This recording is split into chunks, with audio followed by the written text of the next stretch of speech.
Kryekomisioneri i Komisionit Qendror të Zgjedhjeve Ilirian Celibashi në një deklaratë për mediat ka folur lidhur me procesin e numërimit të votave. Celibashi ka njoftuar se në kutitë e votave të diasporës të ardhura nga Greqia nuk është konstatuar asnjë problematikë dhe nuk janë vlerësuar të parregullta. Ai tha se KQZ ka vendosur që menjëherë të nisë procesi numërimit të tyre.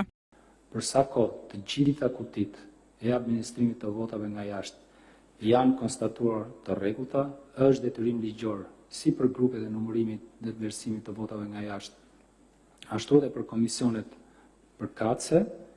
për të numëruar dhe për të vlerësuar çdo vot, pra çdo zarf që gjendet i administruar në këtë kuti. Si grupi numërimit të votave nga jashtë, ashtu edhe komisioni përkatës mund të vlerësojnë si ata e çmojnë një vot të caktuar, pasi kjo është kompetencë e tyre, por kanë detyrimin për ta bërë këtë pa bërë asnjë përjashtim në lidhje me votat të caktuara. E në vijim të kësaj që tham, këto instanca kanë detyrimin të bëjnë edhe tabelimin e rezultatit të numërimit dhe të vlerësimit të votave për çdo subjekt zgjedhor, për çdo kandidat që i nështrohet votimit preferencial dhe për çdo qark.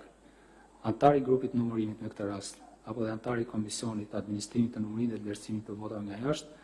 kanë të drejtë të kontestojnë votat të caktuara, si dhe të shënojnë në librin e protokollit vërejtjet përkatëse të rastit. Sikurse thamë edhe më lart, këto instanca nuk kanë asnjë tagër tjetër ligjor. E në këtë fazë të këtij procesi,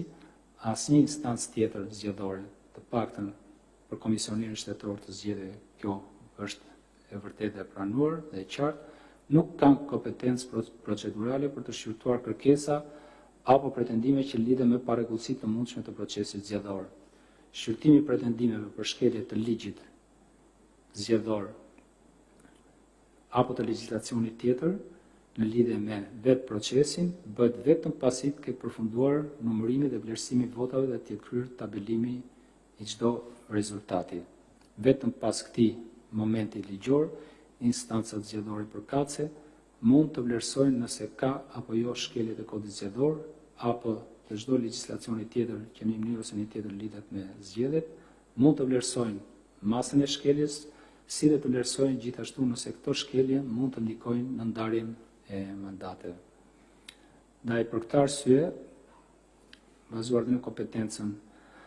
nëndore të Komisionit Shtetëror për Zgjedhje, vendos vazhdimin dhe përfundimin e numërimit dhe të vlerësimit të çdo dokumentacioni zgjedhor të votuesve nga jashtë të ardhur në Komisionin Qendror të Zgjedhjeve, si dhe tabelimin